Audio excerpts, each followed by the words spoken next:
A young man misses his interview to help a stranger. This simple act of kindness will unravel a twist he never saw coming, testing his fate and his future. What awaits him is a lesson about life's unexpected rewards. If you're new here, subscribe and comment your location. Now let's begin. The alarm on Alex's phone screamed. He jolted awake. His big interview was in 90 minutes. He scrambled into his only good suit, gulped down terrible coffee, and ran for the bus stop. This was it. The interview was at Nexus Dynamics, a rising tech star. It was his dream to work on their public safety algorithms. He had codes of ethics printed in his portfolio. The bus was late, then it broke down. 5 blocks from the Nexus Tower, Alex made a decision. He would run. He was sprinting, tie flapping, when he saw it. A sleek, black town car was pulled over on the shoulder. An older man in an impossibly expensive suit stood beside it, looking at a completely flat tire with an expression of utter disdain, like the tire had personally insulted him. Alex skidded to a stop. His interview was in 15 minutes. He should keep running. But the man looked so helpless and arrogant. It was a combination that irked Alex. He changed course. Need a hand. The man looked him up and down, taking in the cheap suit, the running sweat. Do you look like you know how to change a tire? Alex bristled. Better than someone who looks at it and hopes it fixes itself. He dropped his briefcase and peered at the car. It had a custom rim, a fancy locking lug nut. You have the key for the lock. The man, whose name was Silas Thorne, grunted and handed over a small tool from the glove box. Alex went to work. The car's jack was flimsy, already bending under the weight. Alex muttered, insufficient load-bearing structure, idiot design. He looked around, saw a thick, flat piece of scrap wood in a nearby ditch. He wedged it under the jack, creating a stable platform. It was a logical fix, like debugging bad code.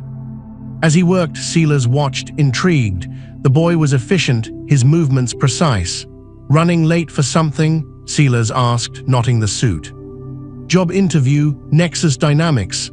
Alex grunted, wrestling the flat off. Nexus, cute little company. What's your field? Ethical AI architecture. I want to build systems that help people, that have guardrails against bias and misuse. Alex got the spare on, starting to tighten the lugs in a star pattern. Silas gave a short, cold laugh. Guardrails slow you down. The market doesn't reward caution, it rewards results. Alex looked up, his face hot. Results at what cost? Your kind of thinking leads to surveillance tech that targets poor neighborhoods or logistics algorithms that burn out drivers. I don't want to build that. My kind, Silas's eyes glinted. You know nothing about me. I know the type, profit over people. You probably run some soul-crushing conglomerate. Alex finished tightening the last lug. He stood, wiping his greasy hands on his dress pants, ruining them. There, you're not helpless anymore. Good luck with your, whatever it is you do that's so important. He grabbed his briefcase. It was 9:58. His interview was at 10:00. He was 2 blocks away. It was hopeless. Silas watched him run off, a furious, principled, and oddly competent young man. He hadn't thanked him. Instead, he pulled out his phone and took a clear picture of Alex's back. He sent it to his assistant with a text. Find him, all details, the one who missed the Nexus interview. Then Silas Thorne, founder and CEO of Viper Security Solutions, a private military and intelligence corporation, got in his car and drove away. He had just found a fascinating new project. Alex arrived at the Nexus lobby at 10:07. The receptionist gave him a pitying look. I'm sorry, Mr. Chen. The hiring manager had a hard stop at 10. They can't see you. His heart sank. Another failure. He walked out into the city, defeated. Meanwhile, in a sleek tower across town, Silas read the dossier on Alexander Alex Chen, brilliant academic record, top of his class in computer science, a history of activist projects, building apps for food banks, exposing flaws in university security systems, idealistic to a fault, poor, desperate.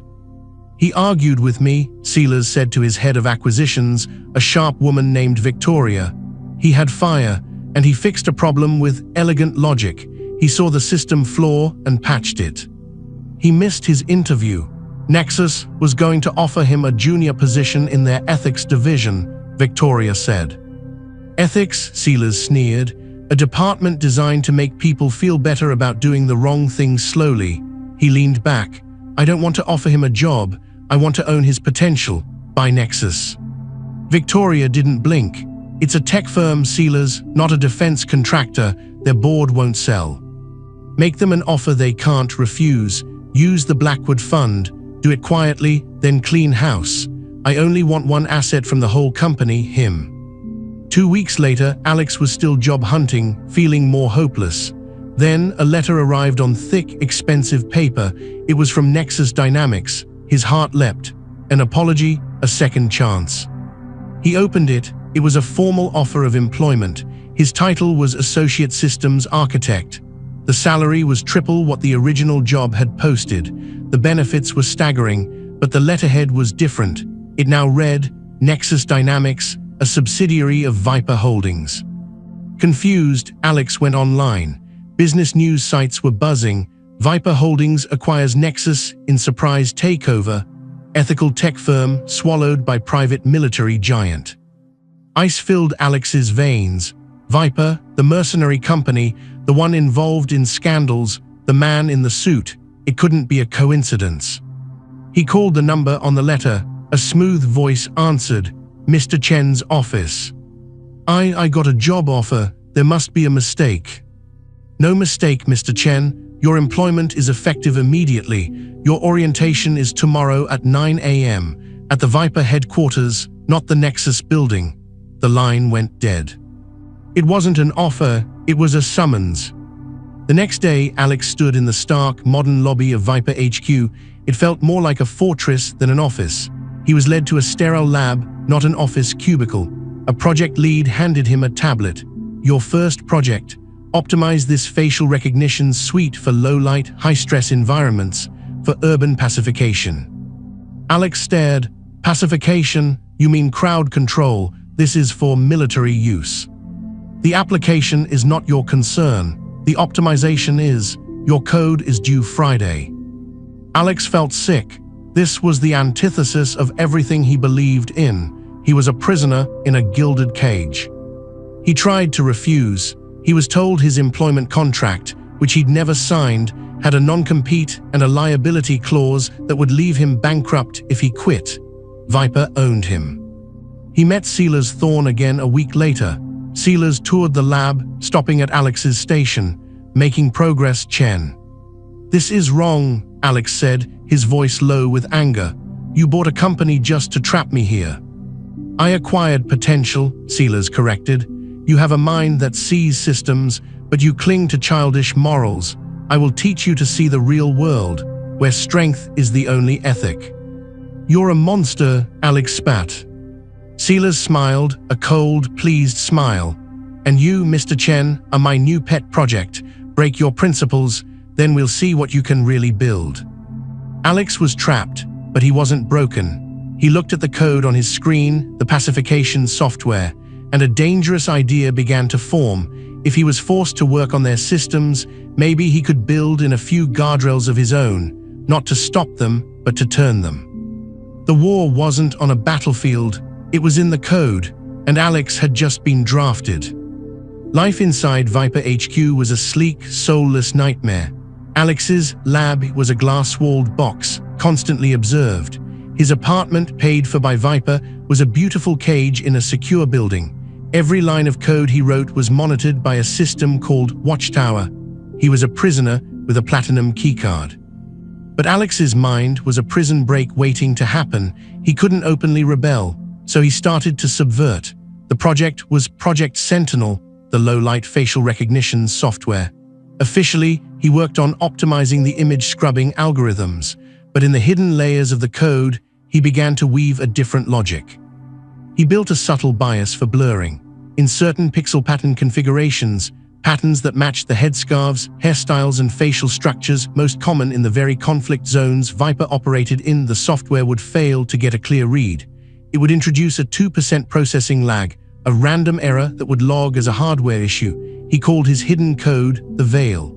It was ethical sabotage, line by line. The stress was immense. The only light came from an unexpected place: the lab system administrator, a woman named Lena. She was the one who managed the servers, the updates, the network health.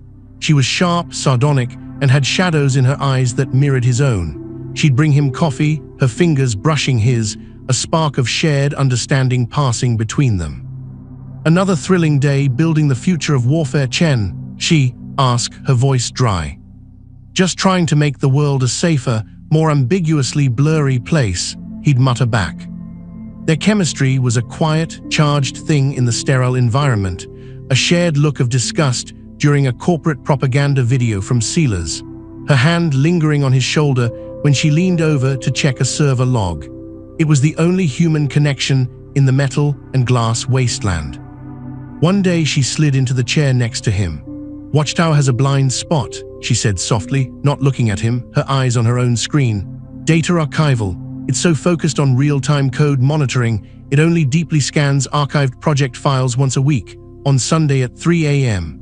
A theoretical person could write anything in a test file before then, and as long as it was archived before the scan, it might just look like garbage data." Alex's heart hammered. She was giving him a weapon and telling him she knew what he was doing. "Why?" he whispered. She met his eyes. "My brother was a journalist. He was pacified by Viper contractors in a country they weren't supposed to be in. I'm not here by choice either." She was a prisoner too, using her skills to survive, waiting for a chance. They became secret allies. Lena covered for his odd data transfers. He wrote small, beautiful programs for her, a screensaver of breaking locks, a music player that generated songs from firewall logs. It was their rebellion.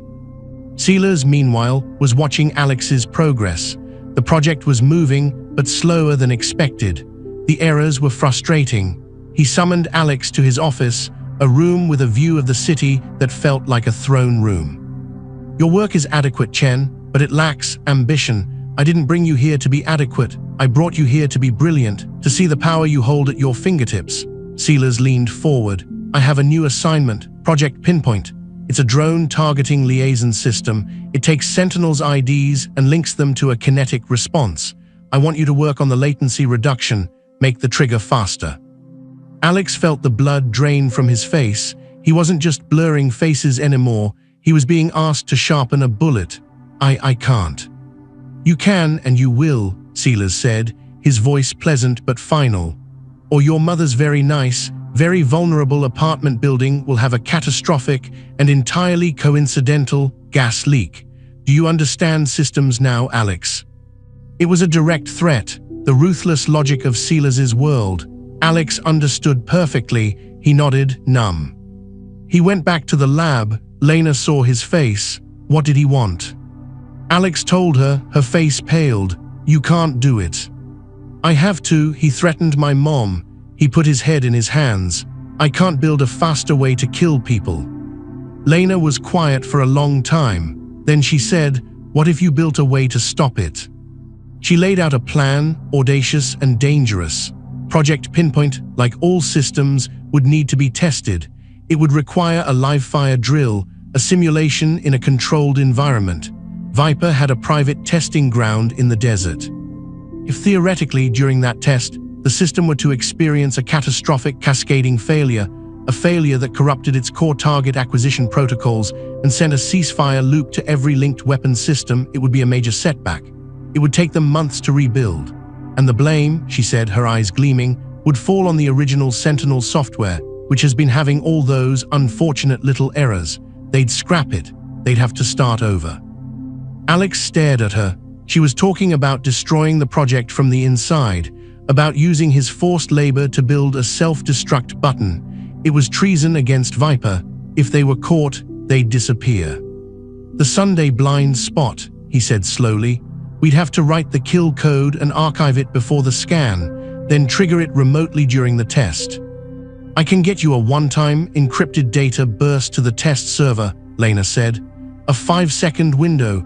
You'd have to embed the trigger in your latency code. It would have to be perfect." It was their only shot, a chance to not just slow Viper down, but to wound it. Alex looked at Lena, At this brave, furious woman who had become his only ally, he felt a surge of something more than alliance. He reached out and took her hand. "If we get caught." "We are already in prison," she said, lacing her fingers with his. "Let's at least try to blow up the walls." They worked in secret. In the dead of night, in hidden virtual machines, Alex wrote the kill switch code. It was his masterpiece, an elegant, vicious piece of logic that would, when activated, make the pinpoint system believe every target was an ally and every ally a system error, forcing a total shutdown. Lena built the ghost pathway to deliver it.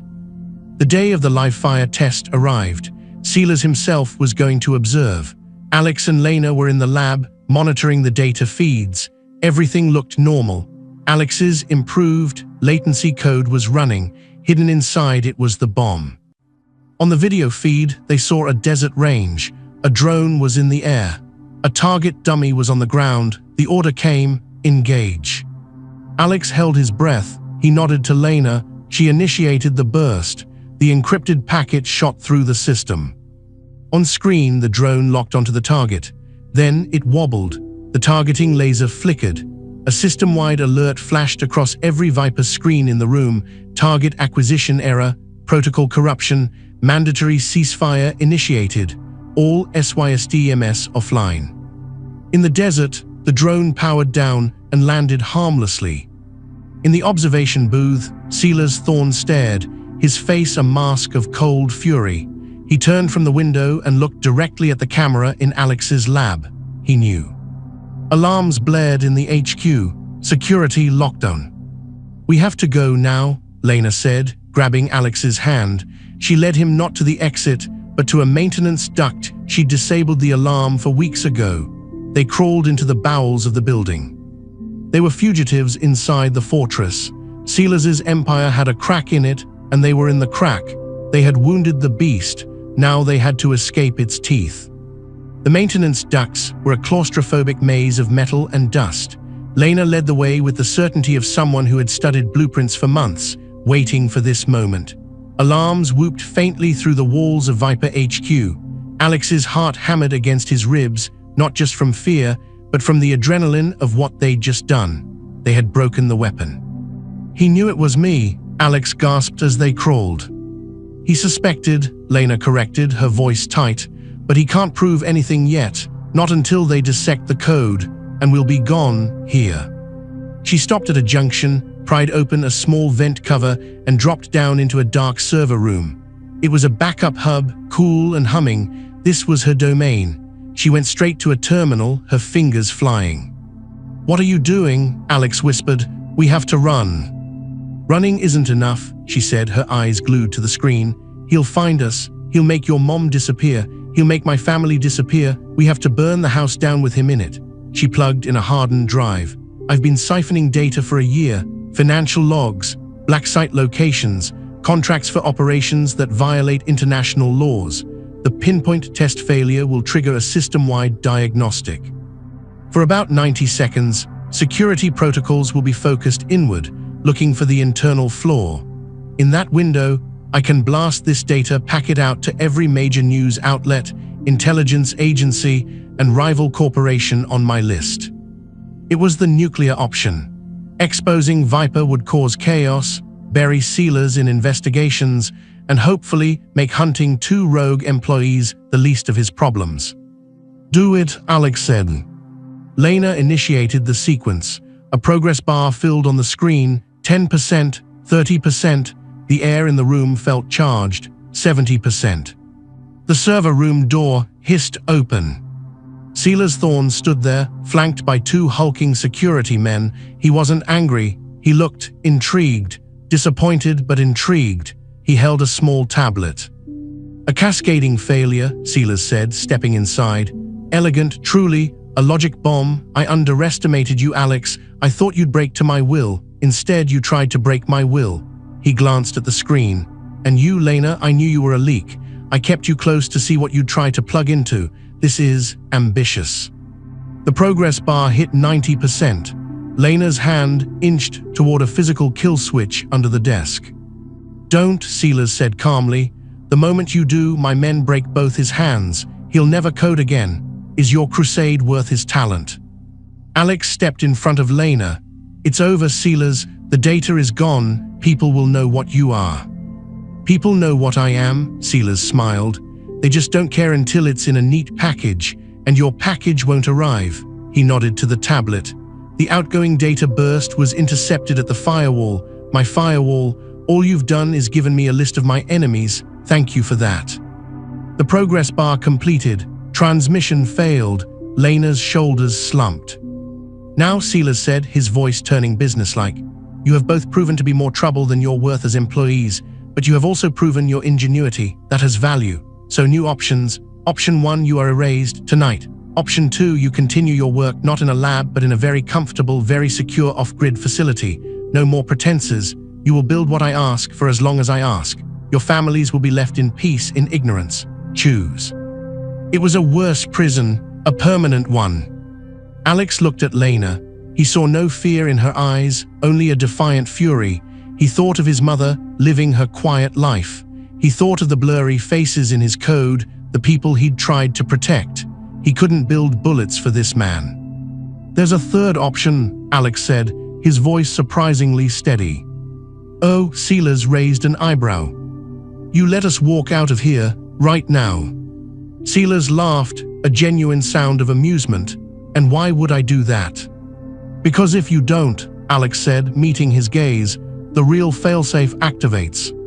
Silas's smile froze. What real failsafe? The one I wrote into Project Sentinel weeks ago, the one called Judas Protocol. Alex was bluffing, spinning a story from pure desperation. It wasn't just about blurring faces, it was about tagging them. Every face that passed through Sentinel's servers in the last month, including every photo from your corporate security cameras, every employee badge scan, every visitor. He stared pointedly at Silas, has a hidden metadata marker attached to it. A marker that, upon my disappearance or arrest, gets quietly uploaded to a cloud server, and from there, it gets mailed as a lovely searchable database to every three-letter agency on the planet. A complete map of Viper personnel. How long do you think your private army stays private when the CIA has a yearbook with names and faces? Alex's mind was racing, constructing the lie with coding logic. It had to be plausible. It had to be a systemic threat. Silas's face went blank. He turned to one of his security men. Check it, now. The man spoke into a comms unit. A tense minute passed. The man listened, his expression growing uncertain. Sir, there are anomalous data packets attached to the archived Sentinel image files. Their purpose isn't clear. The file size is consistent with hidden metadata. It was Lena's work, her hidden data siphons, her archived test files. Alex's bluff had landed on a real, unexplained anomaly, the perfect coincidence. Silas's cold eyes bore into Alex. He saw not a frightened kid, but a rival system architect who had outmaneuvered him. The predator respected a bigger predator. The logic was sound. Containing them was now more dangerous than releasing them. You walk out, Silas said slowly, and the protocol stays dormant, forever. And our families are left alone, forever, Alex countered, and we get a head start, you don't look for us. A long, silent standoff filled the humming room. Finally, Silas gave a single, sharp nod. Get out of my sight. Lena didn't need telling twice. She grabbed Alex's arm and pulled him toward the door, past the stunned guards. They walked, then ran through the sterile halls, out a fire exit, and into the cool night air of the city. They didn't stop running until they were 6 blocks away, lost in the crowds. They had no money, no phones, nothing. They were free, but homeless and hunted if Silas changed his mind. The Judas Protocol, Lena gasped, leaning against an alley wall. That was insane, brilliant but insane. You had the anomalous data, Alex said, grinning wildly with relief.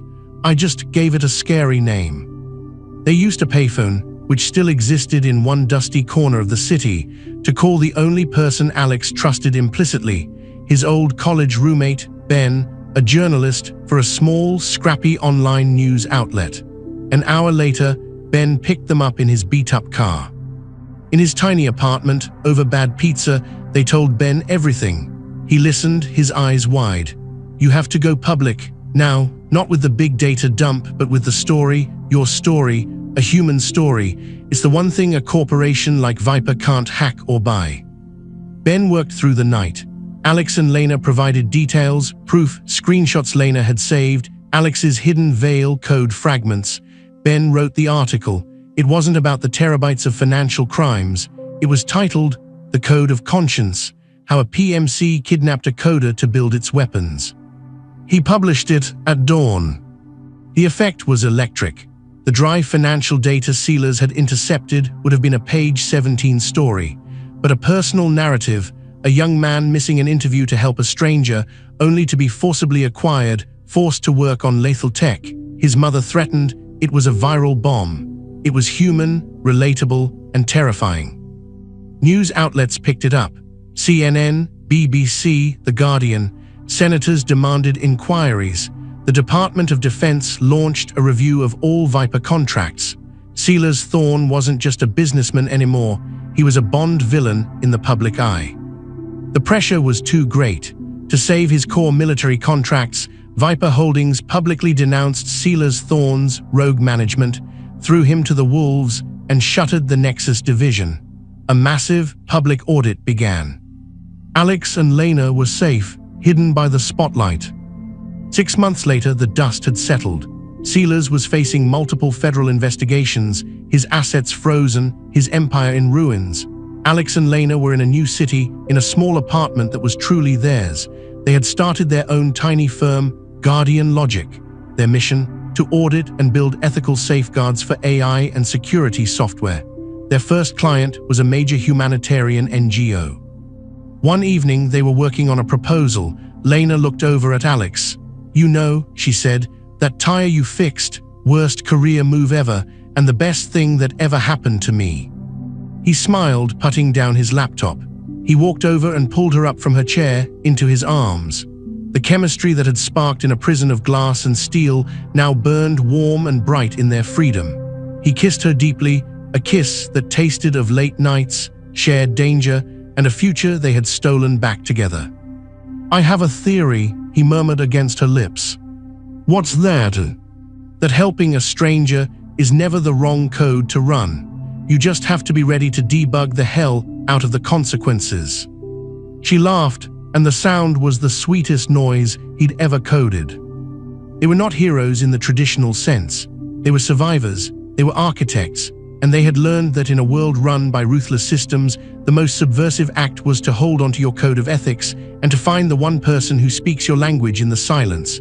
They had missed an interview, but they had found a war, a partner, and a purpose. And in the end, they hadn't just fixed a flat tire, they had blown up the whole car and built a better road.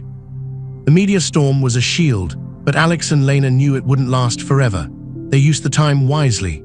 With Ben's help, they secured a meeting with a powerful, reform-minded Congresswoman, Evelyn Shaw. In a secure office, they laid out not just their story, but the technical evidence Lena had risked her life to copy, the architecture of Project Sentinel, the proof of the pinpoint linkage, the internal memos showing deliberate targeting of protected populations. "This isn't just about one company," Alex said, his voice firm. "It's about a business model. They weaponize talent. They see ethics as a bug to be patched out." Congresswoman Shaw listened intently. "The problem is jurisdiction.